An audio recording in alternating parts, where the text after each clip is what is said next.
There was some.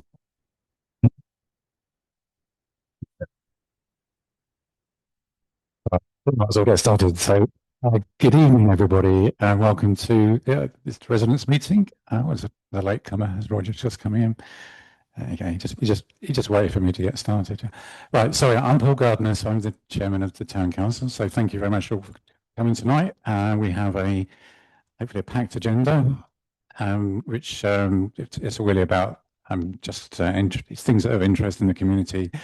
We have some speakers. We have Claudia from the Lido, Christmas lights, Bertie's pet shop, and we've got an update from the railway. And obviously, there's some boards at the back there which tell you where all the roadworks are going to be going and where the roundabout's moving and where the railway's going to be. So if you haven't already, you may want to have a look at that. So the idea is we've probably got about 30 to 40 minutes with speakers, and we'll try and make it interactive so people can ask questions as we go along. Then we've got an open question and answer session that anyone can ask anything about anything that's vaguely relevant to Portishead, hopefully. And obviously there are some other councillors here tonight. Mike is our vice chair, and Nikki there is a member of staff who's been helping to organise it, and Amy here is recording the meeting. There's some other councillors dotted around. Bob's doing the photography, and Roger, give us a wave, Roger, and David, yeah, and Mike, yeah, okay. So if you want to talk, if you've got any, want to talk to any individual councillors, you're more than welcome. Towards the end of the meeting, or when the meeting's finished, we'll stay around to with any individual questions. So just a quick introduction. We have produced the annual report. There are some copies at the Mac. It basically just is a summary of what's going on, well, what has gone on in Portishead and what may well happen in the future. Obviously, there's quite a lot of change going on at the moment with the railway finally arriving. We have the local devolution where the town council is going to take on a lot of responsibilities, including the lake grounds and all the parks from North Somerset. But there's obviously lots of other great work that goes on. I should give a mention to Sally, who does the teas. She was also, thank you. Yeah, she's hiding. She's hiding. But Sally is also a volunteer at Tea and Tech, which we run every Wednesday. So that's to help people. So monthly, sorry, monthly, to help people grasp technology and so forth. So highlight, if you can pick one of these up, I guess there is a little bit about, tells you a little bit about local devolution, why we're doing it, what land is coming across to Portishead, and obviously we welcome people's ideas on what they'd like to see happen in the future. I should introduce Steve, actually. He's going to be quite. Steve, raise your hands. Steve is at the back there is our new town clerk. Steve's in charge of all the office staff. So we are the councillors, we just cause trouble. And the office staff kind of do all the work, I think that's how it is. So Steve's, it's great we've got Steve on board. As I say, we've got the railway. We have a lot of community grants. We probably allocate well, tens of thousands of pounds every year to various community groups. This year, we've also been pleased to work with North Somerset to be able to distribute about £150,000 of money from a developer fund. It was a developer fund from Paper Mill Gardens, if people know where that is. It was £150,000, which we've allocated to local businesses. So I think Bertie was one of the recipients of those. So that was some good news for the town, some investment in local businesses. Hopefully people have seen the new banking hub in the High Street. I think there's an official opening next week. And yeah, have a read anyway. There's lots of other things going on. So, right. It's a bizarre thing that we have to note the minutes from last year, because if anyone can remember last year's meeting, they've got a better memory than mine. But anyway, we'll do that. So we've noted those. So without further ado, we'll ask the, sorry, have I forgotten anything, Nikki? No. Okay, fine. Claudia, would you like to tell us about the plans for Lido? I know you've been doing, yeah, if you sit there, yeah. Setup. Don't know. I brought a fancy presentation. Otherwise, I can just show you a picture of the Thank you very much. Does it work? Yeah, super. So what I would like to do is, so my name is Claudia Amos. I'm the chair of the Portishead Pool Community Trust, who basically runs the open air pool. I've been told it's an open air pool and not a Lido, and the cafe with it. So, and today I would like to give you a bit of insight of the background, what we've been up to in the last year, because hopefully you know the open air pool itself, and just give you a bit more about the back office, what's happening. So most of you probably know in 2008, the pool got taken over by the community ownership trust. So basically went into community ownership and is therefore run by a set of volunteers, some staff, but we are mainly volunteers. And I think that's really, really important. Also, the trust is a charity, so we are run as a charity. It's non-for-profit, but we still need to make money and we need to be viable, which is a real struggle. And I started at the Lido about 2024. Yeah, that's I think when I took over as a chair, and have really learned the hard way over the last 2 years how hard it is to run a pool and to run a cafe, both businesses that are very, very difficult. Done at the pool for a lot of other reasons because we need to keep people safe. It's a quite a difficult operation to run with a lot of plant and engineering in the background, and then public facing, being open, being available, being a community asset. It's really difficult. And the other part is the cafe. As you know, there are a lot of pubs, cafes closing. Again, we would like to preserve that for the community, make it accessible, and really open it up more and more to the public if we can, but it's not an easy undertaking. So with that, just to set the scene a bit, kind of like how do we do that? One of the ways we do that is, as I said, with volunteers. We are probably 80% volunteer run, and that's trustees, management, as well as the operations. We have some staff in the cafe. So, for example, a number of people serving behind the counter will be paid staff. We have a lady in the kitchen now producing more food. And then our lifeguards and our duty managers are also paid at the pool. But whoever's at the tuck shop, whoever is at reception, that's often volunteers. And all of the trustees are volunteers as well. So that's really how we can stay open. We have to be a bit picky because I think people say, oh, why you're not open and why don't you open kind of like after school for an after school swim. I would love to be open more, I have to be honest. But especially in April, May, we are really struggling because a lot of our lifeguards are doing their GCSEs or A levels and so on, or haven't come back from university. So we really need to be flexible and mindful when we have sufficient staff and also when we have sufficient demand. So to a certain degree, the more you tell us you would like to come swimming, the more we can be open. But it's really, we have to be careful. We just can't be open all day because otherwise we wouldn't really be viable. And it would be very difficult. And it's also very weather dependent. So it's really a bit of a game of rocks every week where we're going, do we have enough staff? What's the weather like? Do we have enough people? And the booking system really helps. I think some people like the booking system. Other people would prefer just to turn up. I think at the moment you can still turn up. There's normally enough space to swim, but especially for the lane swimming, it's probably better to book. And it gives us just a bit of foresight to see how much staff we have, because with the rules around the pool, you have to be really careful, and you need kind of like at least 3 lifeguards on site, and that's for safety reasons. So even if one, don't know, drops out, is ill or something else, we literally can't open despite having, don't know, lots of other lifeguards in theory. But if we don't have the right numbers, we can't open. And I think that's really difficult to understand, because I understand that people are really, don't know, would love to swim more and use it more. And it's a bit topsy-turvy sometimes how our timetable is. But that's the reason for it, and that's the explanation, just to give you a bit more background.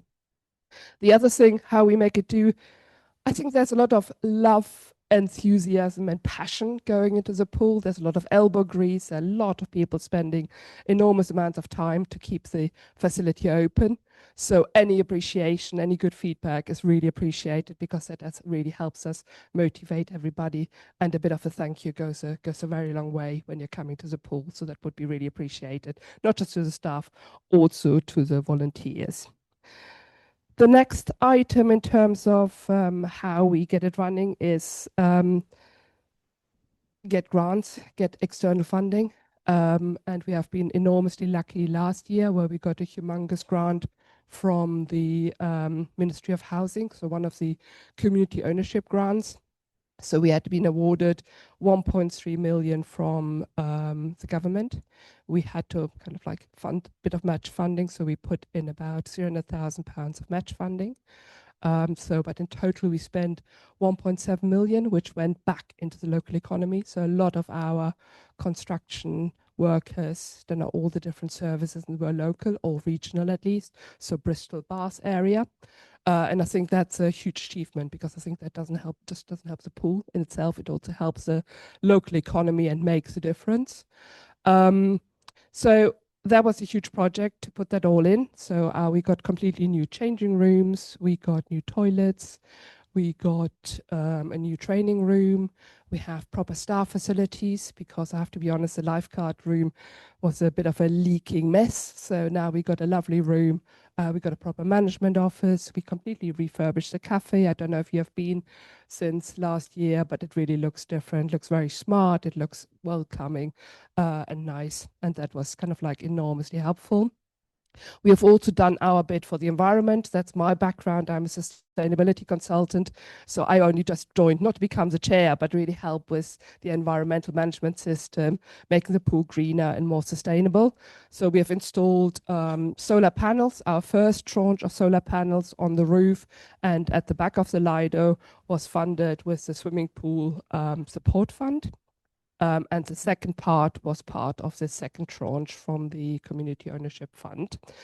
We also removed the old oil boiler, the old tanks, and everything around the asbestos in the boiler house, and removed the old flue, which was a bit of an eyesore. So now we got a new biomass boiler in there, a new pellet store.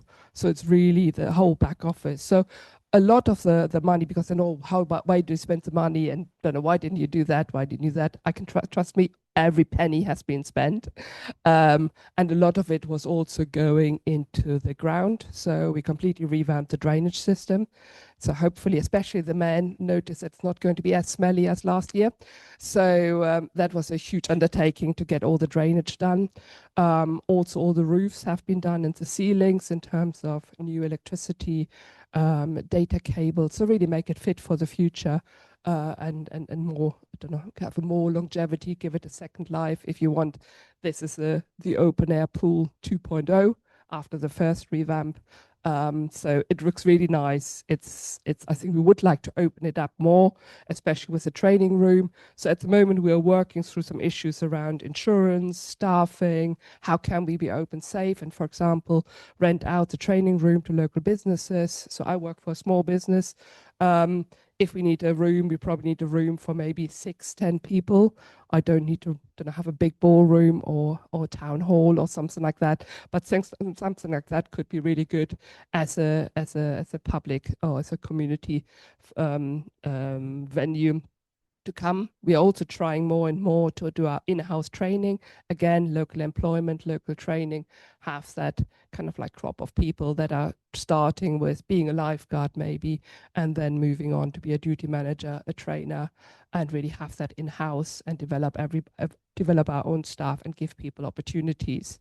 Because especially the lifeguarding, I think, gives people a really good boost to their CV when they go to university, and a huge understanding, because it is quite a responsibility and a lot of them start very young and you can see them growing and maturing at the pool with the support in a quite difficult and challenging environment. So I think that's really nice. That's really, I think the other part is in terms of we also then benefited from the Portishead Town Council Development Fund. Thank you very much. That really helped us after having spent a lot of money on the last bits to get new benches outside. So the pool side got new benches that are all unused chairs and tables, because we had to throw all of the old ones away because they were really beyond time. Also, as it does, we opened the cafe and our freezer broke down. It's always one of those things. Then when you start, then suddenly, so we got a replacement for that. And that was just enormously helpful because we had to close, as you know, last year. So we had to make up a lot of lost revenue by being closed. I think the cafe was closed 2 months and the pool was closed 6 months. So we're really starting from scratch to build the business up again. And finally, I think maybe a bit of a forward-looking thing. So what do we provide? We provide then a public swimming, family swimming. We have started increasing our Zen and quiet sessions. So the quiet sessions are mainly reduced sessions for people who find it very hard to swim in a very busy environment. So we are trying to have reduced numbers, so everybody got a bit more space, a bit more quiet time. We started to have sun splash sessions, which are literally sold out within 15 minutes because there's such a demand.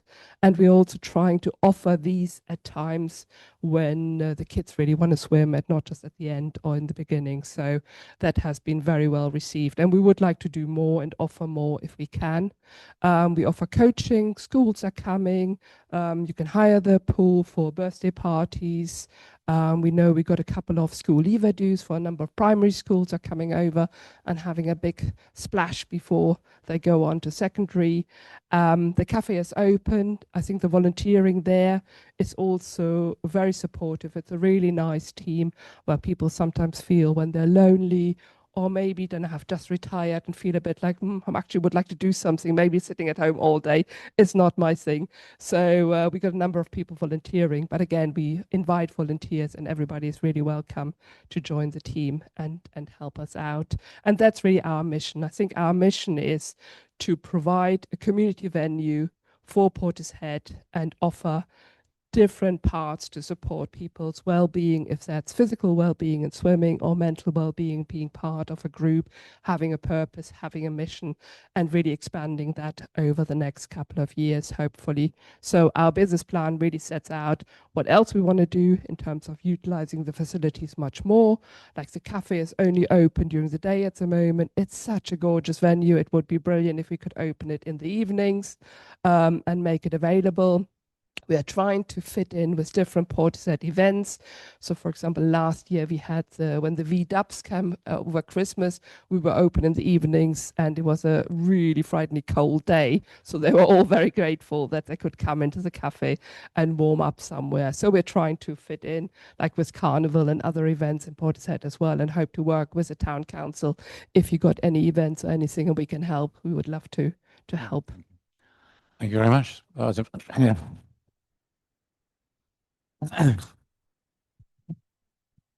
Yeah, it's amazingly well done to get all those grants and get the project done. Very, very impressive. You can leave it out, it's fine. Thank you. Stuart, Christmas lights. Is it Christmas? I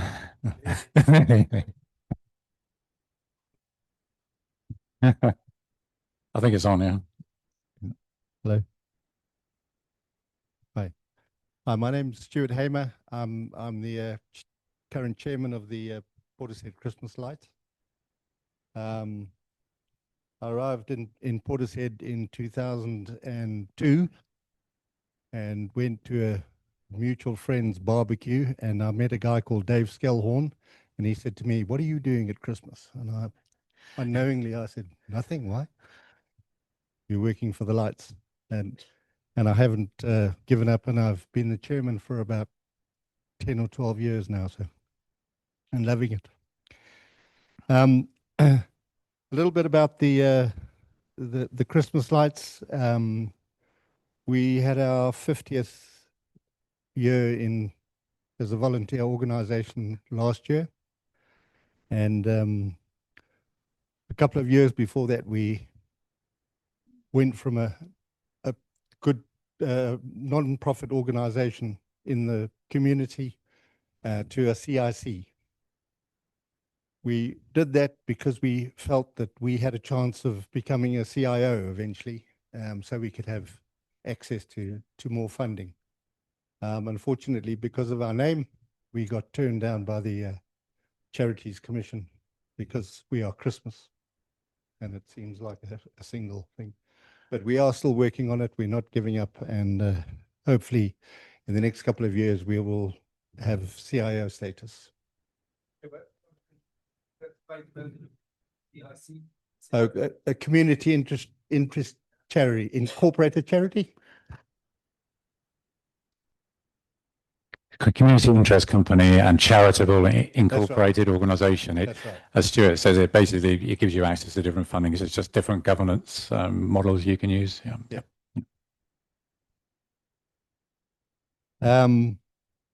So in 1991, the grant from the Portishead Town Council was a whopping £900. And the grant last year was £13,500. Thank you. It's a pleasure. Total expenditure in 1991-92 was £3,753. And in 25-26, it was £42,300. So the sort of expenditure on the lights has increased enormously. A lot to do with the compliance we have to follow, the rules and regs, and also the cost of everything. We've changed totally from incandescent lamps to LED lamps, and those lamps cost us about £2.16 each, and we have 14,000 of them. So it is, but they do last a bit longer than the incandescent ones. 2025 grant covered approximately 32% of the expenditure. In 2021, we got because of the work that National Grid were doing with the overhead power lines, we managed to get a £20,000 grant from them, which was a huge benefit to us. We managed to replace all of our cables, the festoon cables that power the lights down the high street, up and down the high street.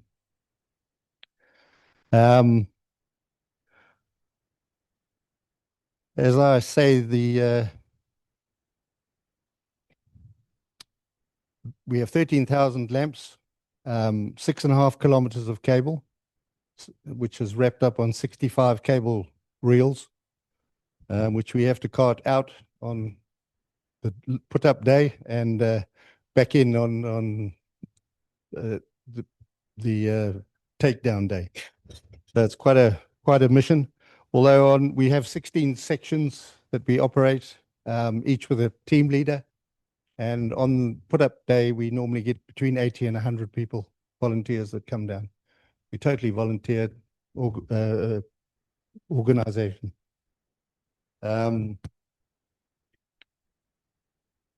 We also help with the Portishead and Bloom flags. We put their flags up in May now, and then we take them down in September. And this year, our sort of events, our main events, we're going to, for the first time, we're going to have a Portishead Summer Fair. We're trying to expand what we do and not sort of only concentrate on Christmas time. So on the 11th of July, we are having a summer fair, which will be a Saturday, and we'll be closing the high street as we do for the winter one. We also assist with the Royal British Legion and do the Remembrance Day parade, all the road closures and the sound equipment, etc. And that's on the 9th of November, and Switch On is the 23rd of November. And the Christmas market is the 5th of December this year on the Sunday, where we'll be closing. And if anybody would like to can offer a bit of time to us, it would be really appreciated. It's mainly these events where we need lots of people because of once again, the compliance. We have to have so many people on a roadblock and a road closure, and so it's quite important to have a lot of people, because the more people we have, the less each one has to do during the course of that event. That's it. Thank you, Stuart. Brilliant. Thanks very much.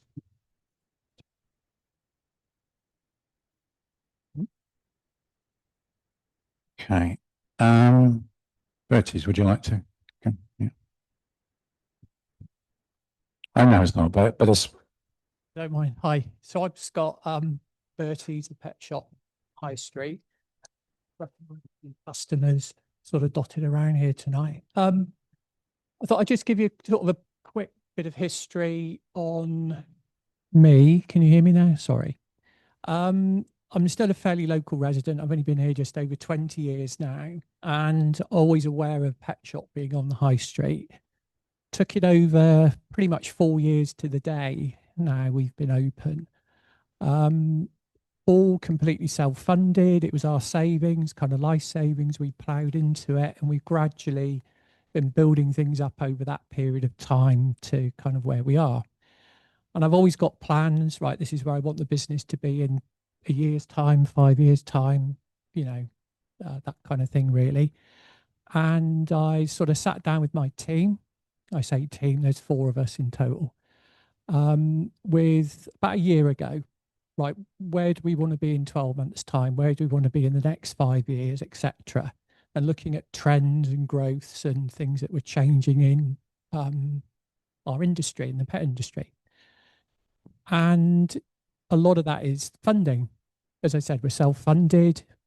We've sort of not borrowed money at all or anything like that. So a lot of the changes we wanted to make to the shop, we're going to have to wait, until we had the funds and the money available to do that. So we sat down about a year ago, wrote down a business plan. This is what we want to do. And then I think it was around October, Nikki just sort of popped in, looking for some treats and bits and bobs. I think we had a conversation. No, I think it was for somebody else. I think it was no, you came in and we had a conversation, and then that led on to the sort of getting the application in for the funding.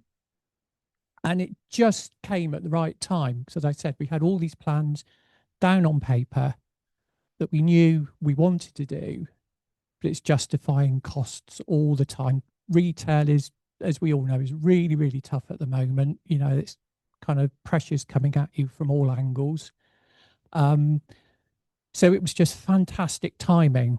We were pretty much ready to go with what we wanted to do. We knew the costings, we got all the quotes and everything together, and then fantastically lucky enough to receive the funding and get on with the work. I've been blown away already by the response we've had from customers as to just what I thought were going to be necessary changes, but fairly simple changes: opening up the shop, extending out the back, getting more freezer space in, without going into all the sort of too technical about what we've actually done. But daily customers coming in just saying how much different the shop is, what a more pleasurable experience it is to come in and shop, having more space. The staff, I can see, it's given them just an extra reason to sort of come in. They're really happy with how all the work's been done. We use local suppliers as well to sort of do all of that for us. And it's just been fantastic. It meant that we put some money in ourselves. So we've invested probably a total of about £12,000 all in with everything that we've done. And it's really, I think, now put us on the map. We're definitely attracting more customers in from different areas as well. The kind of words out there that we're expanding, as I said, into all these different sort of areas that maybe we were struggling to do before just because of space. Just to put it sort of very simply, when you're in there on a busy Saturday and you've got 2 or 3 owners with dogs in, they need some space, and you can see it working, it's just fantastic. It's really difficult to sort of sum up the difference it's made, really. We've taken an extra member of staff on part-time. I'm always on the lookout, for sort of staff and everything else. So that's been another sort of benefit. of it, really. So thank you. I'm glad, really glad that the money's gone to, well. Oh, it has. It has. I can't sort of stress enough how, just how brilliant it's been, really. And, thanks, Nick, for sort of coming in and having that initial chat. So, Get some yeah. dog biscuits, you never know. Well, yeah. Well, a bit of discount.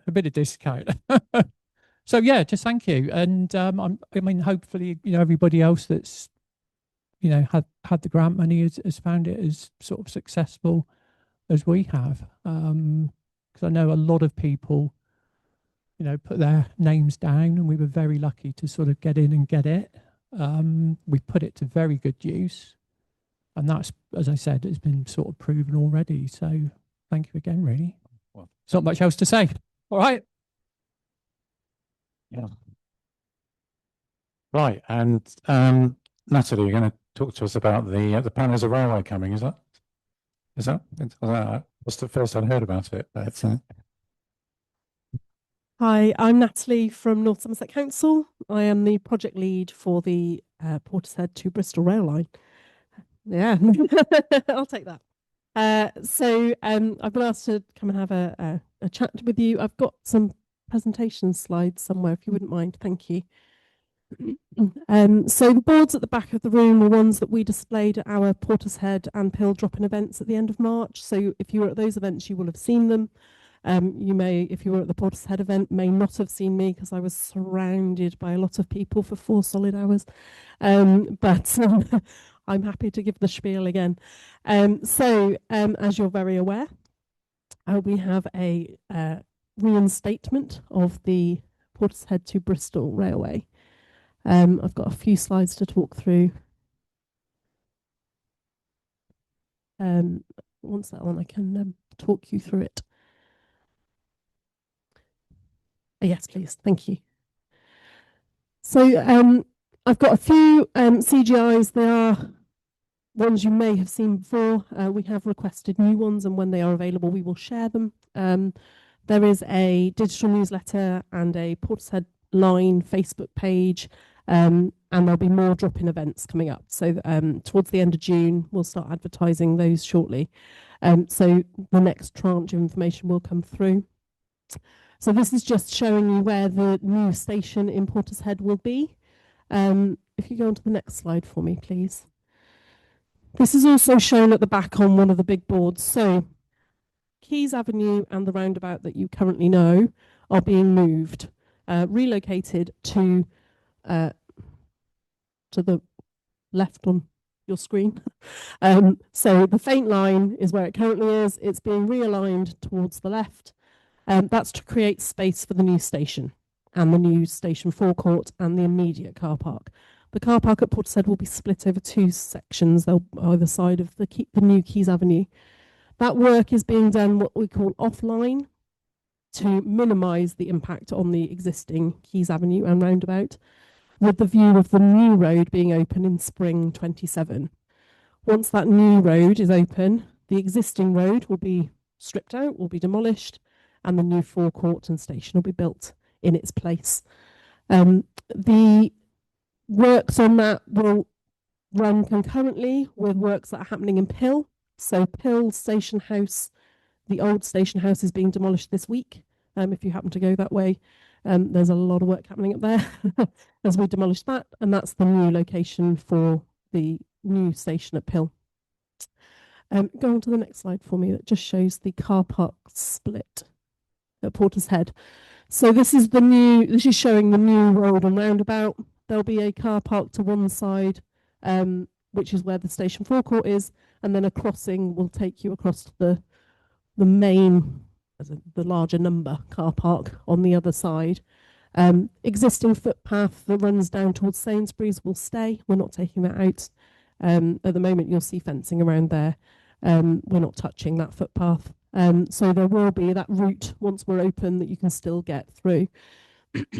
The bus stops, there'll be 2 new bus stops going on Keys Avenue with pull-in bays, so they won't impede the flow of traffic along Keys Avenue, and those will be installed in spring, early part of next year as part of that work. If you could just go on to the next one, I'll just go through the pill ones and then I'll take some questions. Oh, the slide just before, please. Sorry. That's a graphic of the pill station. So the existing station house is where the red and blue car is. That's being demolished at the moment.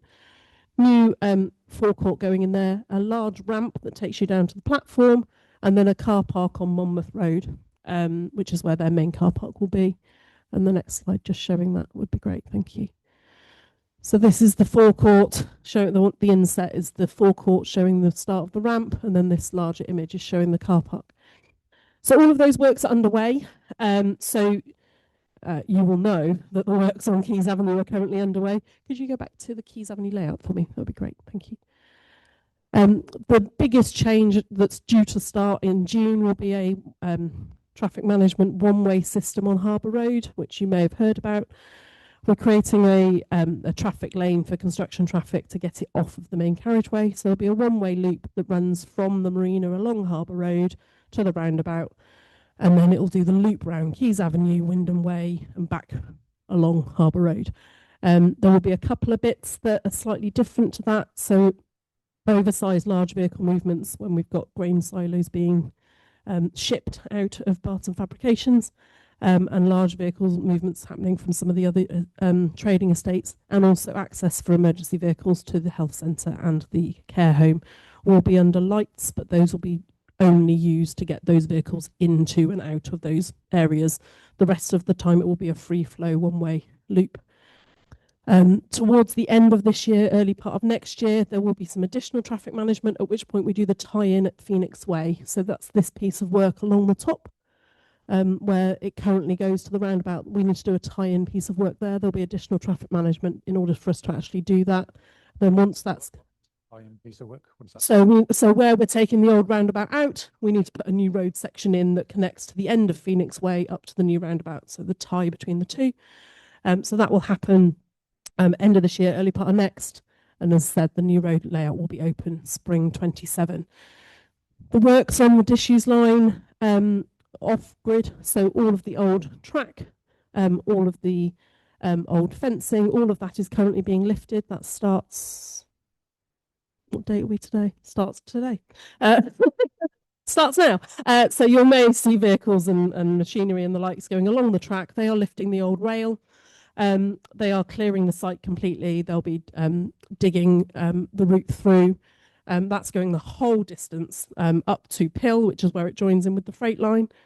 Those tracks are being donated to Avon Valley Railway and Helston Railway because they have historic rail projects and they are the right type of rail. So those are being donated. So none of it's going to waste. So that work's happening at the same time. And then the main bit of news. So entry into service. So trains on the track, end of winter 2028, very early 29, but we are pushing for end of 28. Fantastic. How many car parking spaces have we got? So in Portishead, you've got 164. And then in Pill, 57. I put the numbers on. I did remember.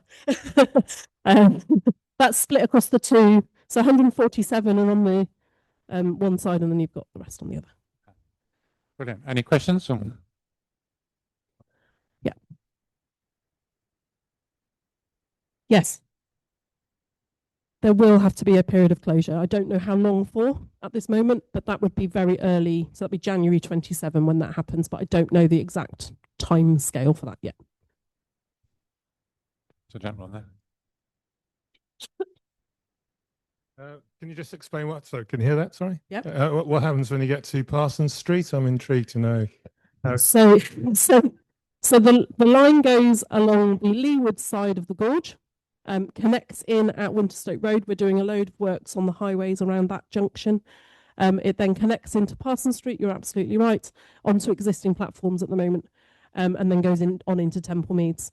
There is a future aspiration that if you get on the train at Portishead, you would actually be able to stay on the train all the way to Hembury, which is where the new Brabazon station is for the new arena.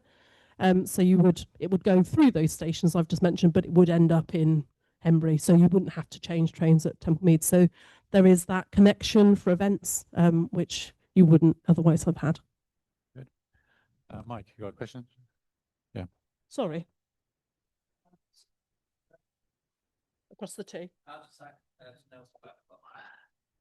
So the Portishead station is a parking space wise about the same, and then Pill is it's 50 odd spaces. So yeah, all of the number of bays in both locations have been mapped based on anticipated use, the best they can model. Once it's operational, North Somerset Council will be running those car parks, and they have committed to reviewing it once it's in operation. And until then, we won't really know how many people are using those spaces. But yes, yeah, it not the same now. No. I'll take a couple of questions. I think I can't. Yeah. Hello. Hello. Yep.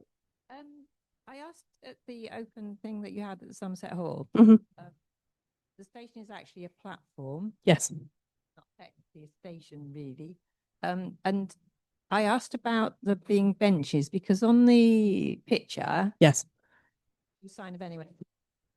And also that on the picture, and I understand that this is just a sort of Yes, of course. Yeah.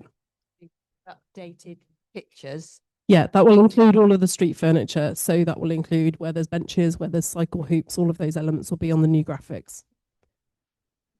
Open. Yes, it's a canopy at Portishead. So it's a unfortunately not a lot I can do about the weather, but yeah, it is a canopy system, which is the same that Network Rail have used on other stations across the country. So it is one that they know works and provides the cover that's needed for those platforms. Yeah, as I said, I can't unfortunately stop the wind. No, there isn't any toilet facilities. The older population and yes, of course. Yep. Yeah, there's nothing to break the wind blowing through there is the thing. So that if the seats are put in, could they have like a backing to them, a bit like an advertising board? Mm-hmm. Yeah, I don't know off the top of my head exactly what is going in there, but I can definitely ask Network Rail and GWR. They will be responsible for anything to do with what's going on the station platforms. Of course. Could you jot that one down so I can pick it up with GWR? Right. Thank you. Yep. Sorry, could take the mic. Yeah, sorry. Yeah, you're okay. Regarding the road, Sort of talk over. regarding the road realignment of Harbour Road with the new roundabout, I go to the doctors at Harbourside practice, and the little cul-de-sac that leads into their car park, and there's a sports centre down there, is quite a little busy cul-de-sac. And when you come out to turn right into Harbour Road towards Waitrose, it's sometimes a little bit difficult. Mhm.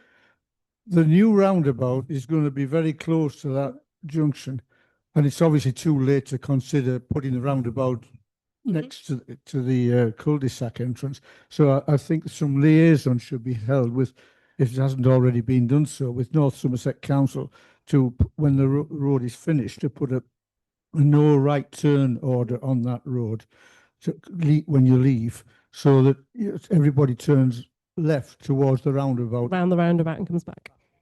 Yeah, that's a fair point. I can definitely pick that up with our highways colleagues. There are significant double yellows going in around that area to mitigate the parking issues that are currently happening along that route. But I will definitely take that back to highways. Thank you.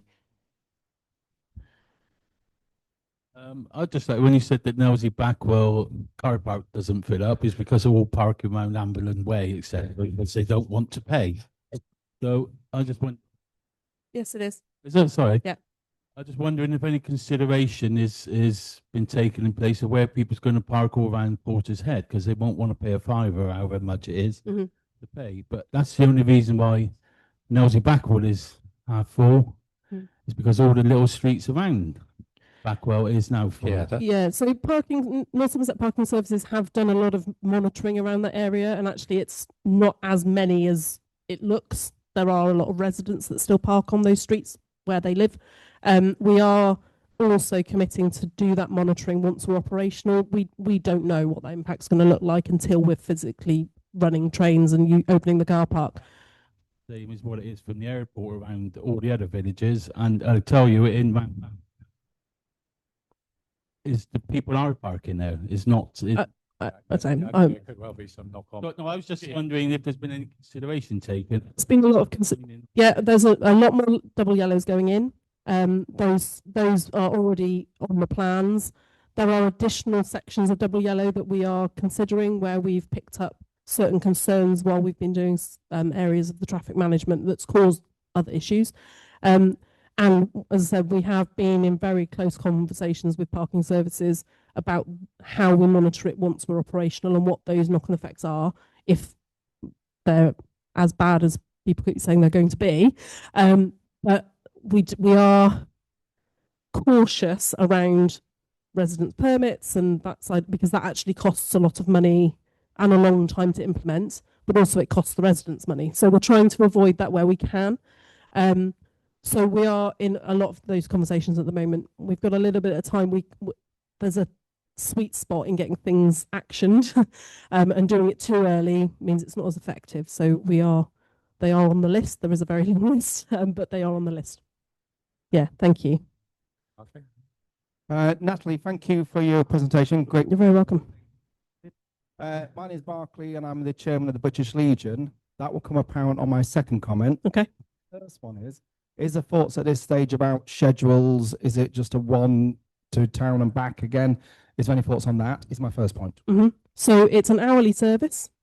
So they'll be running hourly Monday to Friday. And there's about 18 trips a day. So it's running quite early to quite late. I don't know the exact times, which is why I'm not giving you exact times, because we're a little way off from timetabling. And then at weekends, it reduces down to 10 trains throughout the day. Again, I don't know the exact timings of that. But yes, they are running quite well on the hour. Thank you. Hourly. And then my second one is a gentleman who is a good friend of ours who is expressing a big interest in the train station. And I said to him, maybe I could get you volunteered to open the train station when it opens, because he's a World War II veteran and there'll be 103 at the time. Wow. Can I put his name in the hat? You can definitely put his name in the hat. And if they want me to come and have a chat with them about the project, I'm more than welcome to do that. Nice idea. Thank you. The lady at the front. Oh, hang on a there's second. one just there. Lady first, and I'll come to you. I just want to know, we've already spoken, huge concerns around the level crossing that's going in and the hold up of traffic that will have. But It's not a level crossing, sorry, just for clarity. It's a zebra crossing for access between the two car parks. Sorry, just to... Yeah, so move on from that. What is going to be put in to prevent sound coming from people waiting on the platform, the actual trains themselves, all the noise of the cars for those residents that live extremely close to it and those of us that live maybe 100 yards from it? Is there going to be anything done? So where there are areas of impact, there are acoustic fences going in place, where the comparison that I've been given, because saying a decibel number to people doesn't mean anything, it's the sound of a large lorry coming past your property. So the same vehicle noise that you would get along Keys Avenue, that's the level of noise you would get from the train coming into Portishead. At the point it's coming into past those properties, it's slowing down for the station. It's not a through station. So you're never going to get fast trains coming through. They are slowing down at that point. They are new trains, so they're not old, noisy vehicles. They are new stock. They're currently being built. And yeah, so the description I was given by GWR themselves was that it's the sound of a large lorry coming past your property. We have committed, and Network Rail have committed to ongoing noise monitoring. There will be noise during the construction. We can't get away from that. There are processes that contractors have to follow. It's called, for those that want to know the technical detail, it's called a Section 61 agreement. Their policies and their processes have been agreed with the local planning authority and they are signed off. So they have to now follow all of those processes that they have put in place. So you can look that up online if you wanted to, but they are committed to following those. So where there are large there's large machinery and where there are activities of significant noise, they are to use screening and acoustic boards where those works are happening. So along the play area of Trinity School, in order to do the stump removal for the trees that have been recently cut down and the track removal, they have acoustic panels going in before we even start. So there are, and they will be in place where they're needed along the track. Thank you very much. And lady in the orange top.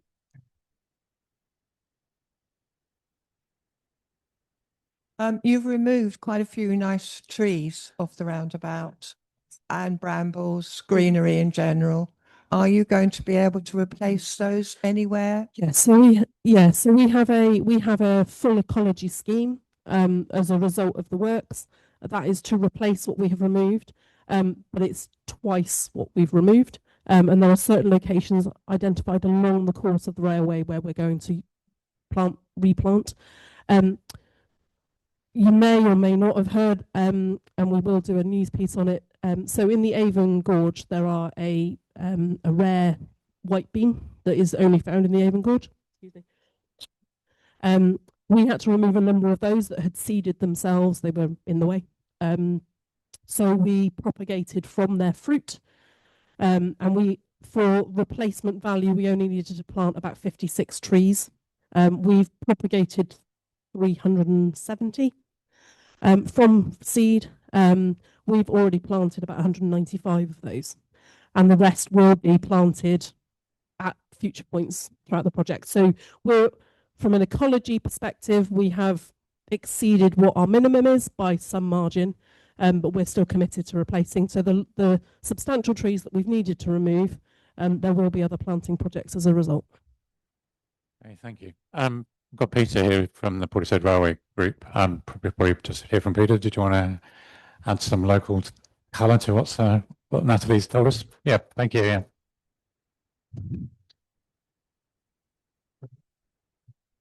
Right. Good evening, everybody. So Peter Malaphant from the Portishead Railway Group. I guess quite a few of you will be aware of our existence for the last 26 years, lobbying for the reopening of the railway. I think I'm here tonight just to briefly explain what we're now about and also the direction of travel that as a railway group we're on as we go from hoping for a railway line in Portishead to the railway being open and a slightly different role. So in terms of what we're about now, we're continuing to do what we've been doing for years, which is trying to spread the word about everything that's going on. With Natalie and the team's involvement, and particularly with Network Rail's involvement now as well. As you may have noticed, there's a lot more information about everything that's happening going on. There's the opportunity to subscribe for regular Network Rail newsletters. There's quite a strong Network Rail Facebook presence on the Portishead line. So there's a lot more information about everything that's happening in terms of the construction and so on.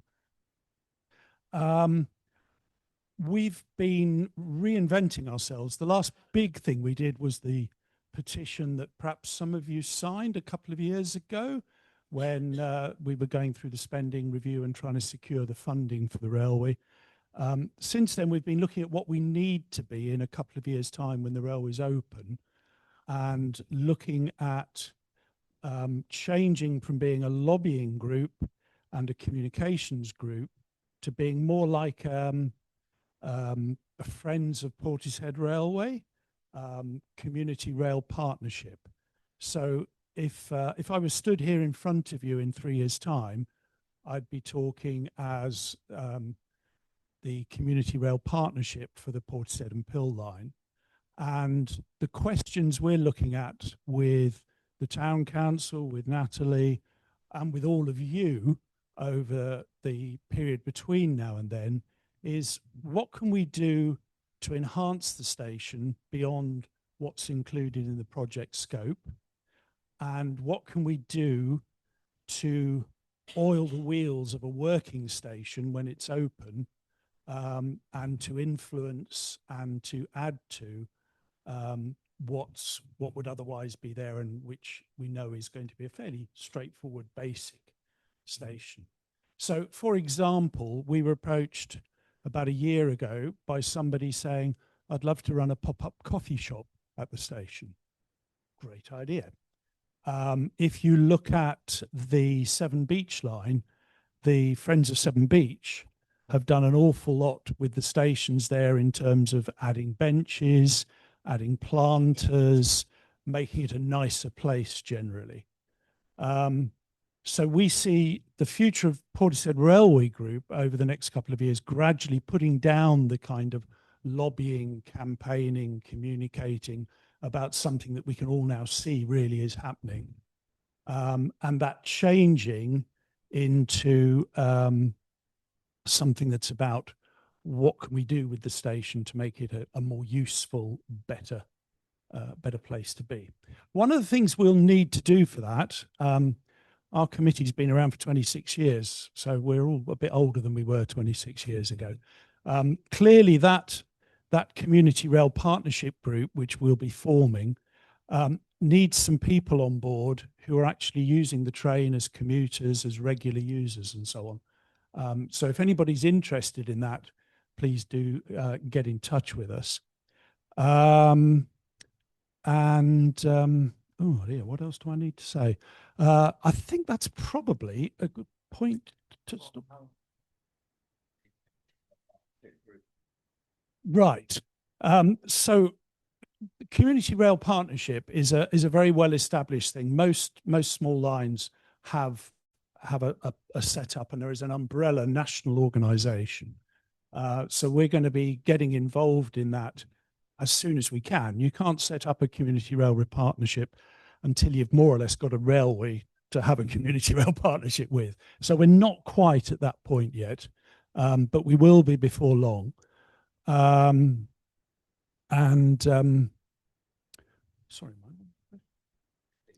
meeting. Yeah, I think that's something to decide. It depends what the feeling is about what the station needs. You know, if it's there and it's working well and it looks like how Portishead would like it. A long time ago, the town council said the station in Portishead is the gateway to the town. It's got to look the part for Portishead. We would absolutely subscribe to that.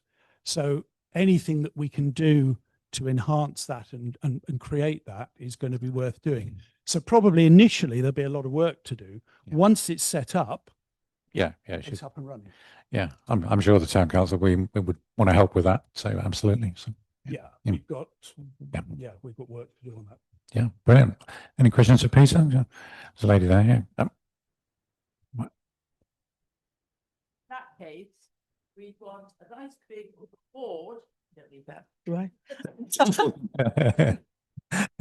Right, for the people at the back, I just say we on the station a nice big board with a map of Portishead, as it's the gateway, showing all our assets, including, of course, our lovely lake grounds, etc.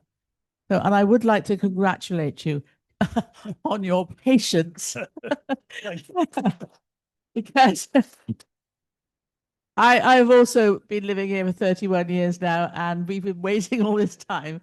I'm almost too old to get on a train, but I'm damned if I'm going to go before I do. So please get a move on. You're in very good company, I think. Any other questions for Peter? There's a gentleman there. I'm concerned about what I've heard, because we have a bus service. If you're charging to put the cars in the car park at the station, they won't be used. The people with the cars will park them where they can park them for free for a day. Then where do we park our cars when we want to come down and use the buses? So a PRG perspective on that, a Portishead Railway Group perspective on that, we've known for the last decade that that's going to be a problem when the station opens. And for the last 10 years, one of our aspirations has been there has to be a local bus whizzing round Portishead, centred on the station, that we can all reliably catch, not waiting for an X4 to come from Bristol that may or may not arrive on time because it's come a long way. And that's one thing that we want to pick up with you good people. Absolutely. To find out how we make that happen. We've got 2 committee members tasked with that specific point. I think you're just suggesting that we'll only have a railway station. What are we going to do about the buses, and where can I park my car if I want to get on a bus and go into Bristol? Well, there's parking for the station. Natalie, you're better.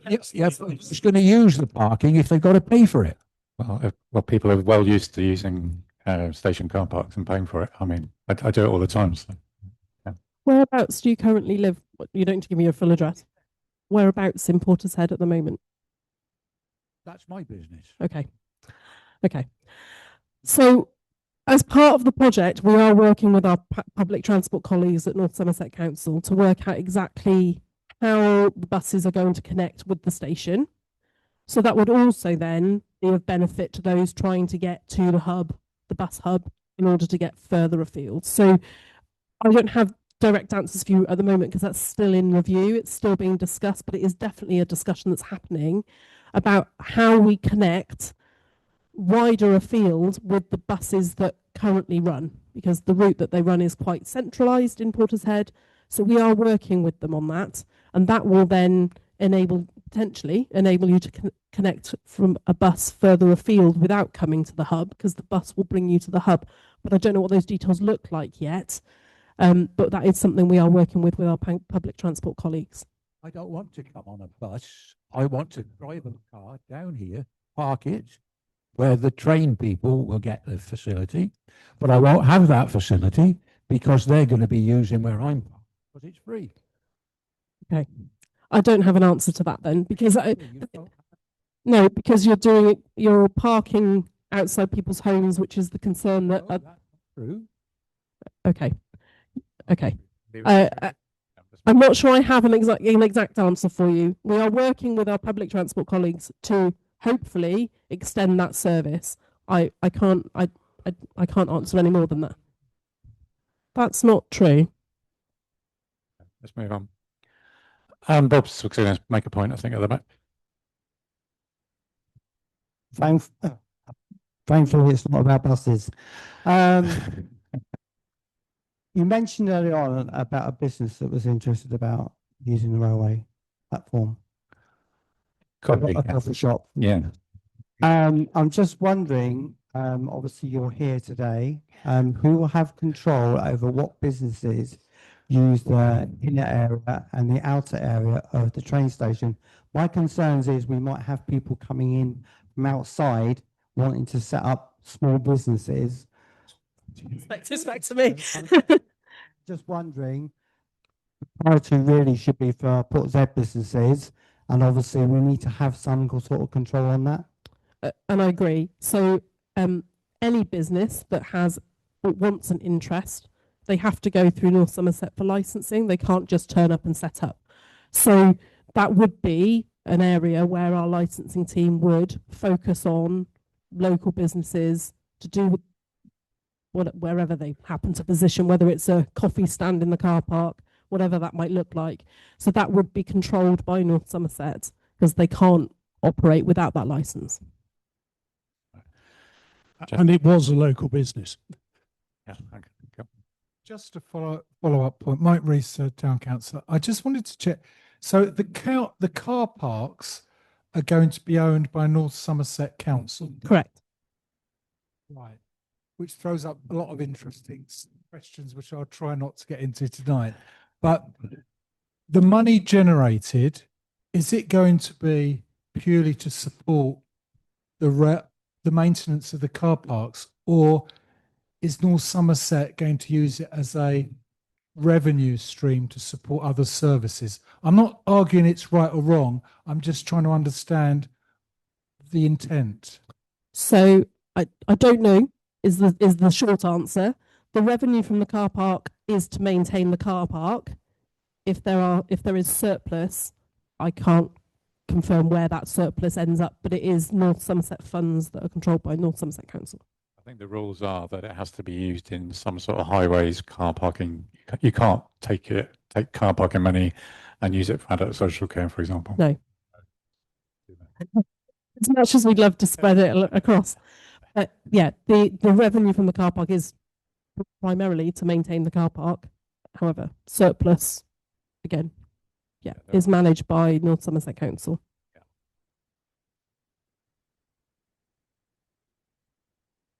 Yes. Yes. They do. Yes. Yeah. Yeah. There's a lady there. Yeah.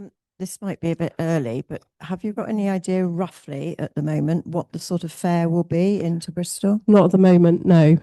So we're, we have asked the question of GWR, but we haven't got answers from them yet. We are a little bit early in the process for that to be confirmed, but as soon as we know, that will be shared. Has there been any thought though about if people are, if you are going to be charging for the use of the car park? Someone just said £5. I don't know how much it is in Nailsy. It was free in the days I used to do It's about £2.50 a day in Nailsy. Right. And then maybe £10 to Bristol, for example. So I don't know at the moment. Thinking about sooner rather than later. At the moment, it's GWR are working through that, but at the moment we're too early in their setting of fares process, and we don't know what guidance is going to be given from central government on fare increases and the like. We don't know. It's far too early for us to confirm that. To give you an idea, Nailsy to Bristol is about £4.50 return, and there's £2.50 for the car parking. All right. If you go to Bristol Parkway, it costs you £10 a day to park there. So it's competitive with the buses, is where I'm coming from. Yeah, that's just weird. We don't know what it'd be. I would imagine it'll be some in that sort of range, but we'll see. Okay. If I could just add a Portishead Railway Group perspective to that, because there may be things I can say that Natalie can't say. We're very aware of those sorts of concerns. If you have a ticket fare, a fare that's too high, a car park that's too expensive, that's a problem. If you have a car park that's too cheap, that could be a problem as well, because it will fill up with people who aren't catching the train. And our impression over many years, and then especially recently, talking to Natalie, talking to Network Rail, talking to GWR, is that everybody else is very aware of this as well. It's not a simple problem to crack, but everybody knows that parking on street around the station area is going to be bad news. Everybody knows that if the fare is too much, that will be challenging. Everybody knows that the parking has somehow got to integrate with all that, and the local buses have got to integrate with all that, so that we come up with something that works well for Portishead. Yeah. Okay. Right. Any more railway questions? No? All right. Thank you. Yeah. Thanks.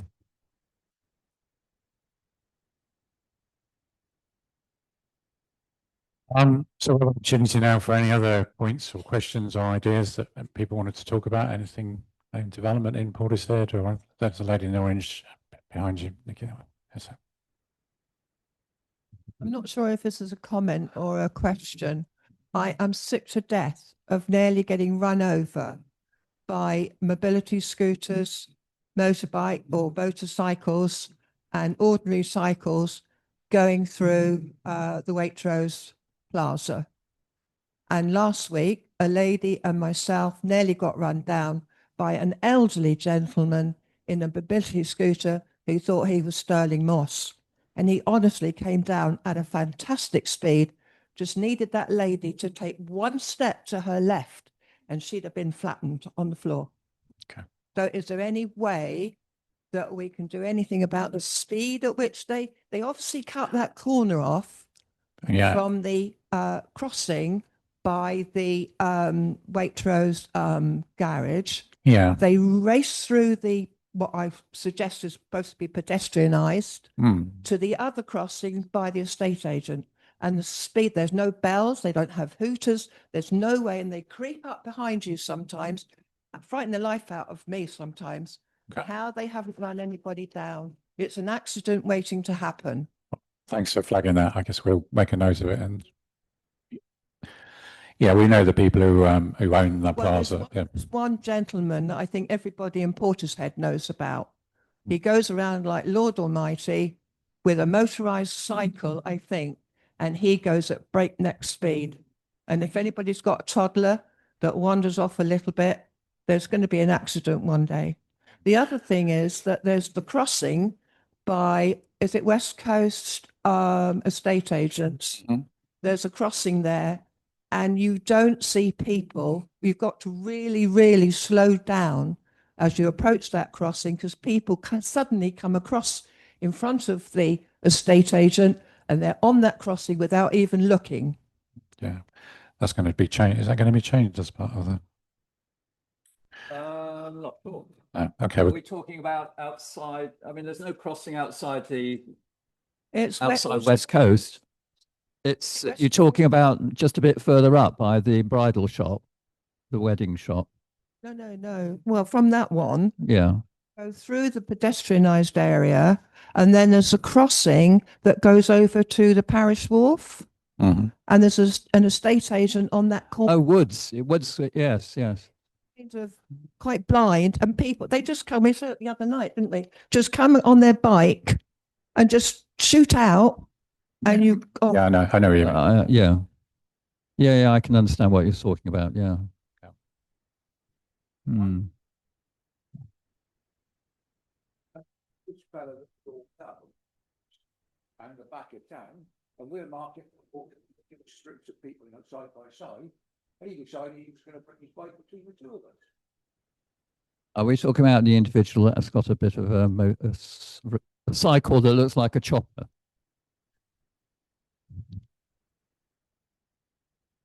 I'll have a word with him. We know who you're talking about. It's okay, no worries. But Barclay's got a question, I think. I know in a minute. Yeah.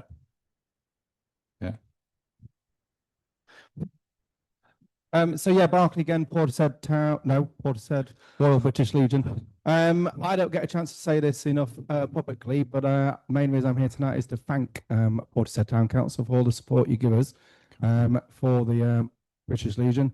Now I know there's some formal support and that aside, but also your personal support at attending events and all that sort of thing. So I just want to say thank you. I appreciate that. Appreciate it, and thank you as well.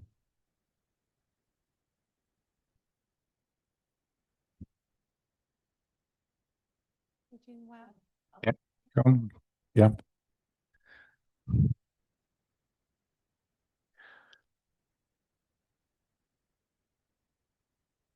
Hi, so my name's Tracy. I work for Voluntary Action North Somerset. And I'm actually delivering a project called Improving Aging in North Somerset here in Portishead. So we've been running community conversations with people over the age of 65. One of them was around the train. We've had some with the police. We've tapped into the bus conversations. And basically, we've been listening to sort of some of the points of view that you've been raising kind of here today. Some of the things that we're actually doing is we're producing a local newsletter for people over the age of 65 that is available sort of freely wherever you can kind of find it in Portishead. And I think there's a WOD in Portishead Library. The other things that we're doing, as well as the community conversations, is that we're doing a project called Aging Without Children that's kind of taking place in Weston-super-Mare, but the ideal is that we want it to kind of permeate out into Portishead.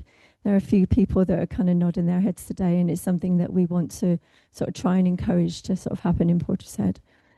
So the reason why I'm up here today is just to let you know about community conversations that we're sort of publicising and that we hope to kind of have more happen within the area. So check out the news, your notice boards, because that's mainly where they posters kind of get put up. We do sort of have things that kind of come through the town council as well.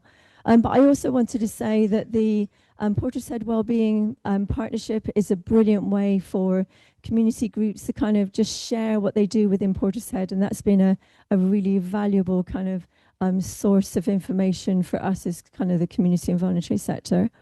And more recently, we've had our poster put into the bus shelters, which is fantastic. You might sort of see these big versions of, are you over 65? We need your help.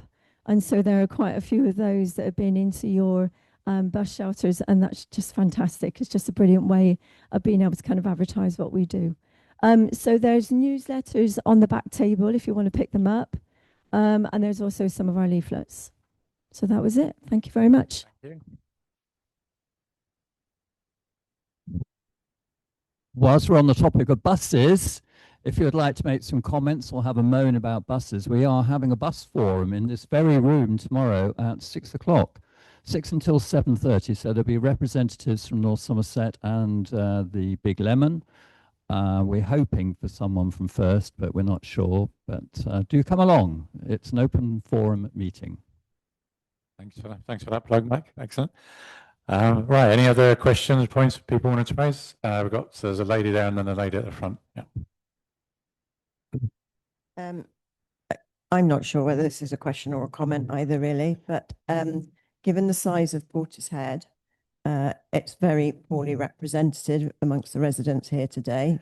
I would suggest half of the people here are to do with the council or various different organisations within Portishead, not just residents that don't do anything else, what I would call normal residents. You have to, we've always thought, I've said this before at previous Portishead meetings, you have to think about how you get this advertised better. Because I know of 5 or 6 people that would have come to, I only found out that it was on tonight at the last minute. I had to alter all my plans for this evening to get here because I saw it at 6:30 on Facebook, just as I happened to be scrolling for some reason. There's got to be a better way to get more people and more people interested, more people engaged with what you talk about. They seem to be a bit calmer than they were going back a few years, so that's good. But there's got to be a better way of advertising. I could think of all the places that you're probably going to say to me that you advertise, and I don't go to any of them. So I'm not quite sure what the answer is.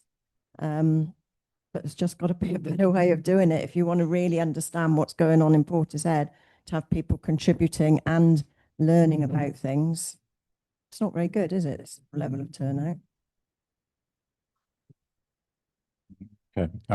Anyway, your point's taken. I mean, it's a perennial battle, but we do our best, and we'll continue to strive to do better. But yeah, and there's a lady at the front first, I think. So yeah. I just wanted to ask about the fact that the town council, and I'm very pleased you are, taking over Lake Grounds, Somerset Hall, and other parts of Portishead. So have you got any specific plans for the Lake Grounds, which are, deserves a bit of tender loving care? It needs a lot of tender loving care. Yeah. I mean, yeah, we have at the moment, the land is still in North Somerset, so it's not actually transferred yet. We did actually run a session a few weeks ago in Somerset. We had about 120 people on that with just generating ideas. But obviously, we already know that there's some of the main projects that need doing, and obviously the lake needs some attention. We need a new cafe offering, but there's obviously all of the smaller things as well. The pavements, the roads. There's a lot of work to do. We have got a plan and a budget for doing all of those things, but we'll be doing some more consultation on the specifics sort of moving forward. And obviously we're looking for people to help as well, volunteers. So, yeah. Are you likely to drain it and get about 4 foot of old bread out the bottom? Yeah, there's probably quite a lot of unpleasant things down the bottom as well. But yeah, that's something we've got to look at. It's not a straightforward thing. There's obviously, it's not been cleaned up for years and years. And without getting too much detail, you have to do something with the soil. Obviously, the ideal thing would be to take it out and use it to maybe do a bit of re-landscaping around the lake in some way. But anyway, we've got some plans, but there'll be more details to follow. Yeah. I mean, there's been a lot of speculation about what's happening to the old Iceland shop underneath the Somerset Hall. Any news about that? No news. We did happen to speak to the precinct is owned by a company called London Cambridge Properties. It's a property developer. They own lots of shopping centres around the country. We did happen to speak to the guy, the local rep, last week. He told us that he's got someone lined up. And he's hoping to exchange contracts fairly soon, but he wouldn't tell us who. So. Hope it's not another coffee shop, that's all. Be a big coffee shop, wouldn't it? Yeah. Yeah, a gentleman over there. All I wanted to say to you is I've been coming here a number of times and we always left with criticism that you didn't advertise this. Well, this is an exception. We've seen it throughout town, everywhere we've gone. Thank you for doing that. Right, thank you.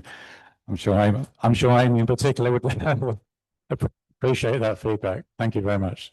Yeah, Amy is our communications officer. She spends an inordinate amount of time trying to get the messages out, but it doesn't always work. There we go. But thank you. Anything else from anybody? Speak, Chairman. Yeah.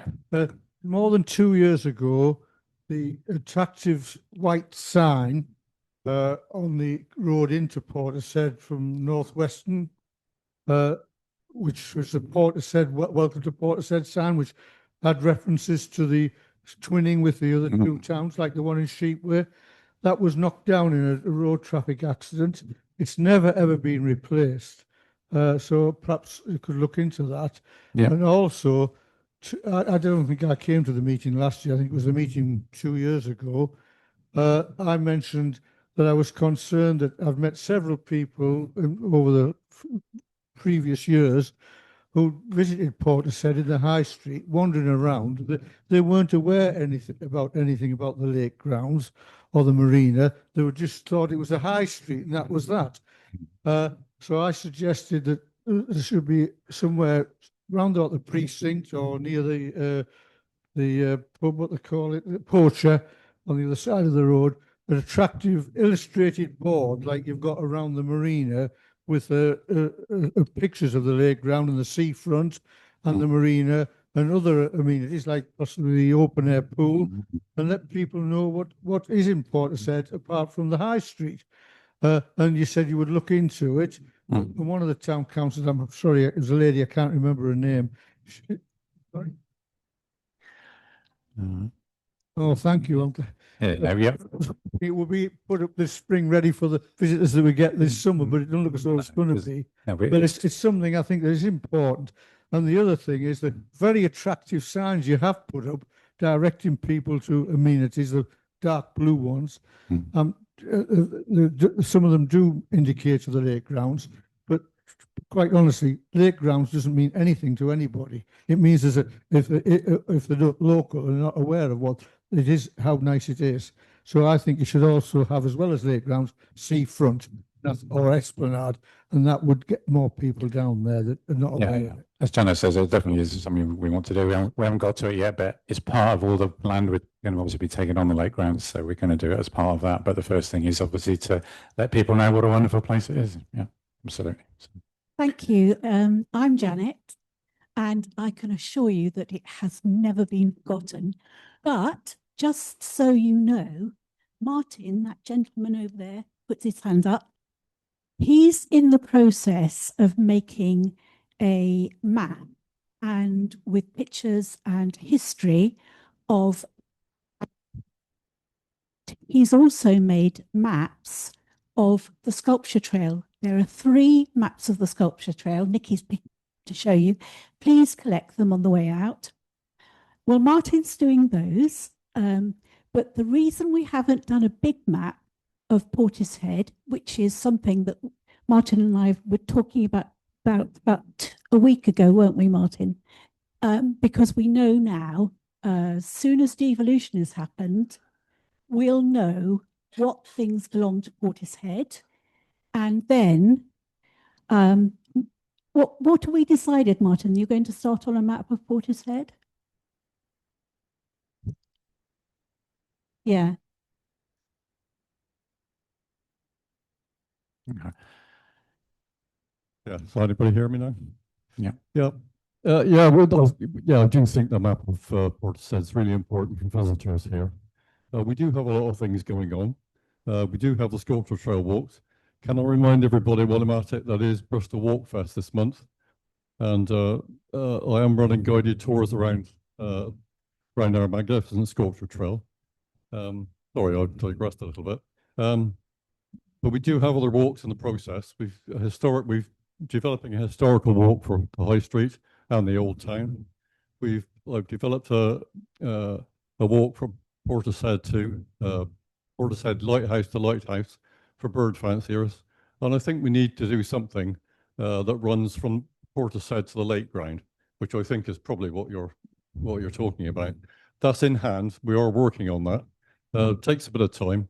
Obviously, at the moment, our people that do this on our behalf are very engaged with devolution. So it's going to take a few more months before these things come to fruition.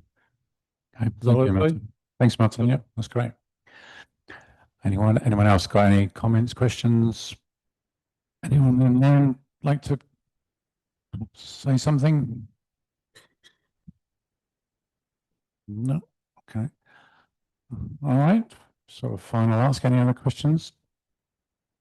If there are no other questions, we can close the meeting. But obviously, there are councillors here. If you want to stay around, have an individual chat with anybody, you're more than welcome. So we'll be around. But thank you again for coming. I guess for people who've not been before, you hopefully see what a fantastically vibrant community we've got. There's loads going on. There's loads of brilliant community groups doing amazing things. So thank you. Thanks very much.